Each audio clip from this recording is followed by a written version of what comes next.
नमस्कार। क्या आप जानते हैं कि कबूतरों या मुर्गियों से नजदीकियां जानलेवा साबित हो सकती है? अगर नहीं, तो जान लीजिए, क्योंकि आपके घर की बालकनी, छज्जे, छत और आसपास कबूतर जरूर अड्डा जमाते होंगे। कई बार आप उन्हें चारा भी डालते होंगे। कबूतर घर के आसपास गंदगी फैलाते हैं, जिनके कण हवा के माध्यम से आपके शरीर में प्रवेश करते हैं और फिर होता है आपके फेफड़े पर आक्रमण। इसे ही लंग फाइब्रोसिस कहते हैं, यानी फेफड़ों का सिकुड़न। ये रोग आपके फेफड़े को डैमेज कर सकता है। समय पर इलाज नहीं हुआ तो मृत्यु भी हो सकती है और कई मामलों में मृत्यु होती है। तो सावधान हो जाइए और ध्यान से अगले कुछ मिनट तक हमारे एक्सपर्ट को सुनिए। आज हमारे एक्सपर्ट हैं doctor Sandeep Katiyar. Doctor Katiyar Apollo Spectra hospital Kanpur में इंटरवेंशनल पल्मोनोलॉजिस्ट हैं। स्वागत है आपका doctor Katiyar. Thank you Malviya ji for inviting me.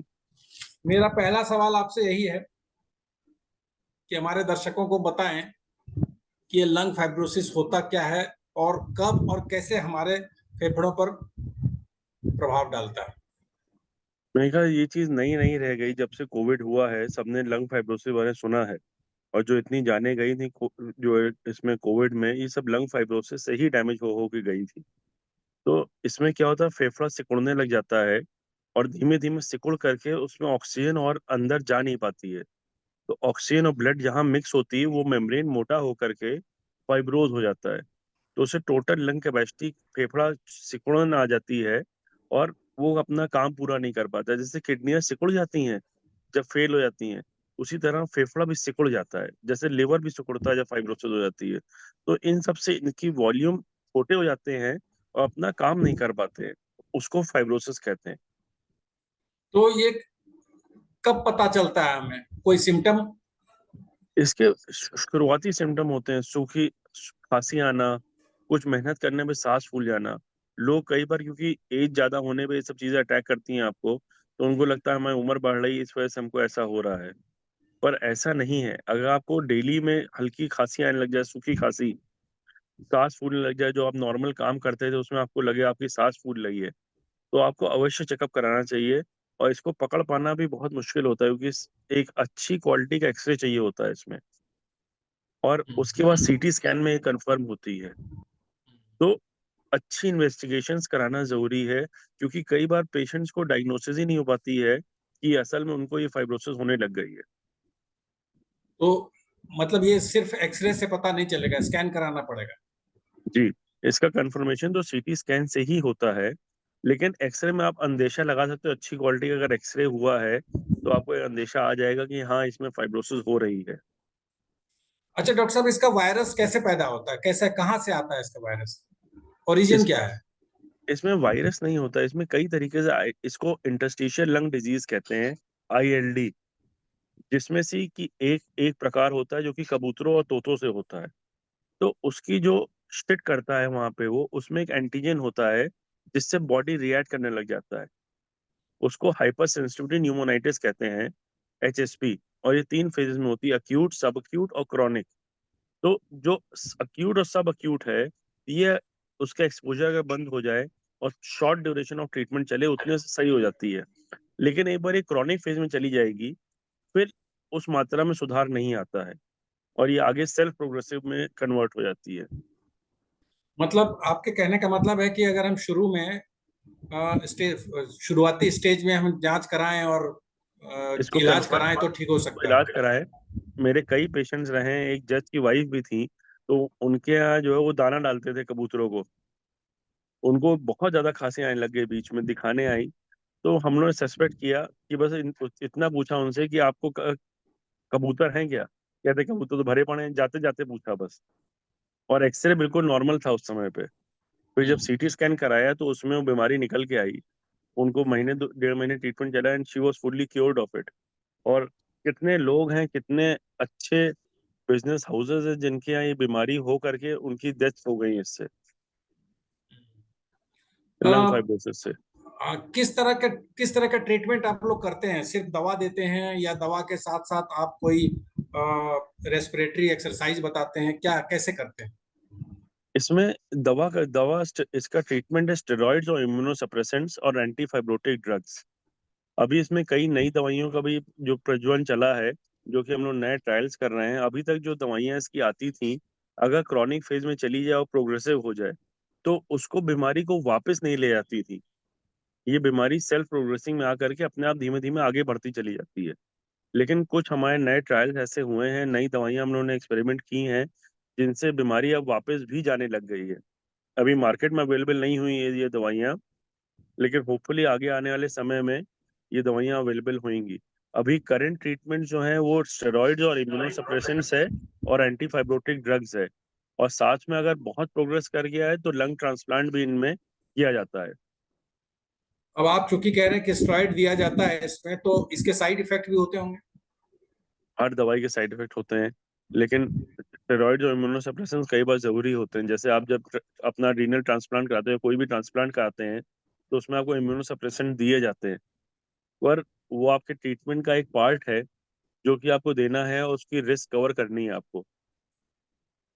Doctor साहब, क्या ये कंप्लीटली क्यूरेबल है या कुछ रह जाता है? जल्दी जल्दी स्टेज में अगर डायग्नोज होएगी, और डिपेंड करता है कौन सी वैरायटी है। कबूतरों वाली बीमारी है, कबूतर से फाइब्रोसिस होनी शुरू हुई है, तो ये फुल्ली रिवर्सेबल है शुरुआती स्टेजेस में। आप बिल्कुल नॉर्मल आ जाएंगे, कोई दिक्कत नहीं आएगी। मेरा मेरा स्कूलमेट, और किसी की मैं बात क्या बताऊं, मेरे क्लासमेट को ये बीमारी होने लग गई थी। उसके यहाँ कबूतर थे, तो उसको खांसी आने लगी। उसका यूके यूके यूके यूके में उसको ट्रांस वहां होना था, परमानेंट रेजिडेंसी अप्लाई की थी।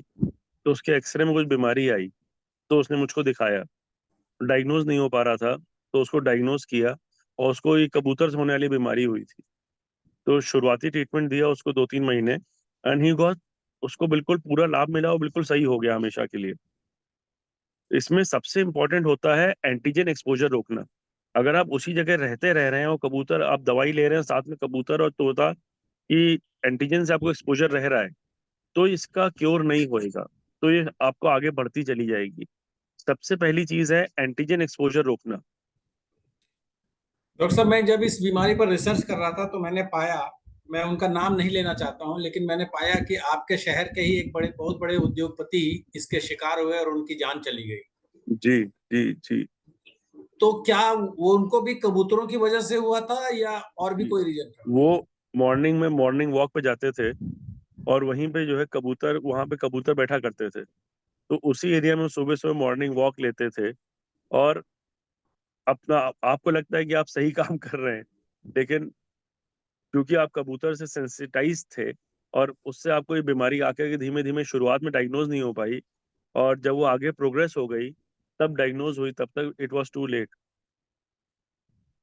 इस बीमारी के पता चलने के बाद, जैसे शुरुआती लक्षण जब होते हैं, पता चलता है, तो लाइफ स्टाइल में क्या चेंजेस आते हैं? कैसे प्रभावित करता है ये? कोई बहुत लाइफस्टाइल चेंजेस नहीं करने, आपको बस ये अवॉइड करना, देखना है कि उस जगह से कबूतर और हट जाए, और वहां पर जो गंदगी उनकी पड़ी हुई है वो गंदगी ठीक से साफ हो जाए। लाइफस्टाइल में आपको बहुत ज्यादा चेंजेस नहीं करने पड़ेंगे। लाइफस्टाइल में अगर आप स्मोकर हो, तो आपको जरूर स्मोकिंग बंद कर देनी चाहिए, क्योंकि ऑलरेडी आपके फेफड़े वीक हो गए हैं, और उनको और ज्यादा दुष्प्रभाव स्मोकिंग के पड़ने से और डैमेज होंगे। क्योंकि स्मोकिंग से सीओपीडी बीमारी आती है, वो अलग जी। प्रकार की होती है। तो दो दो बीमारी एक साथ आपको बहुत दिक्कत देंगी आगे चल के। डॉक्टर साहब, चूंकि ये फेफड़े की बीमारी है, तो क्या ये सांस से फैलती है? ये क्या कम्युनिकेबल डिजीज है? कम्युनिकेबल डिजीज में नहीं आती है आईएलडी। आईएलडी आप किसी को फैला नहीं सकते हो, किसी से कोई दिक्कत नहीं आ सकती है, किसी को अगर आप में ही टीबी हुआ है, सीमित रहती है। किसी को अगर टीबी हुआ है और वो कंप्लीटली क्योर्ड है, फिर भी कई सालों के बाद भी ये देखा जाता है कि उनके उनके फेफड़े में एक पैच देखा जाता है, जी। क्योर होने के बाद भी। क्या उससे फाइब्रोसिस होने का खतरा रहता है? नहीं, टीबी जो टीबी से जो पैच रहता है उसको ब्रोंकिटिस कहते हैं। जो आपकी सांस की नली होती है वो डैमेज हो जाती है उसमें, तो उसमें वो पैच दिखता है। तो इन मरीजों को आमतौर पे खांसी आती रहती है, और रिपीटेड इन्फेक्शन हो करके उनको सांस का मर्ज बन जाता है। तो ये और ये बीमारी दोनों बिल्कुल फर्क है।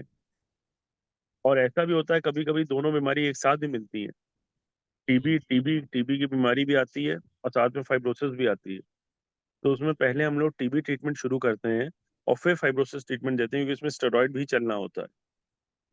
आपने अभी थोड़ी देर पहले डॉक्टर साहब आपने बताया कि कोविड के दौरान बहुत लोगों को हुआ और जान गई उसके कारण। तो ये कोविड में फाइब्रोसिस क्यों होता? कोरोना कोरोना से समहाउ कभी ऐसा नहीं देखा गया था। शुरुआती कुछ ही वायरसेस ऐसा होता था, जो इन्फ्लुएंजा वायरस होता है, इनसे ये चीज देखी जाती थी कि हर साल आप सुनते हो सार्स से या इन्फ्लुएंजा से एकदम से लोगों की मृत्यु हो गई। तो इनसे एआरडीएस ट्रिगर होता था, अक्यूट रेस्पिरेटरी डिस्ट्रेस सिंड्रोम, जिसमें ये एकदम से फेफड़े में सूजन आ जाती थी और ऑक्सीजन पार नहीं हो पाती थी। तो इसमें भी शुरुआत इसी तरीके से होती थी कि फेफड़े में सूजन आती थी, लेकिन एंटीजन एंटीबॉडी कॉम्प्लेक्स बन करके जो आपका मेम्ब्रेन है जहाँ से ऑक्सीजन पार होती है, उसको ये डैमेज कर देता था ये वायरस। तो उस मेम्ब्रेन के डैमेज होने बाद उसका जो रिपेयर होता है, उसमें फाइब्रोसिस हो करके फेफड़े सिकुड़ जा रहे थे। तो डॉक्टर साहब उसने जैसे ये चीज जो फाइब्रोसिस कई साल लेती है धीमे धीमे डेवलप होने में, इस वायरस से एकदम से वो फास्ट फॉरवर्ड हो गई थी। डॉक्टर साहब जैसे टीबी के प्रिवेंशन के लिए बीसीजी वैक्सीन है, क्या इसके लिए भी कुछ है बना हुआ कोई वैक्सीन वगैरह?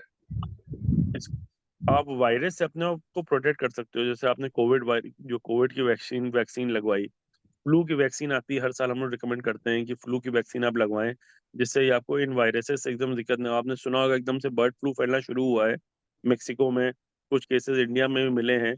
तो ये हर साल फैलता है अलग अलग वायरसेस। जो डब्ल्यू एच ओ उसकी वैक्सीन हर साल नया बैच रिलीज करता रहता है फ्लू की।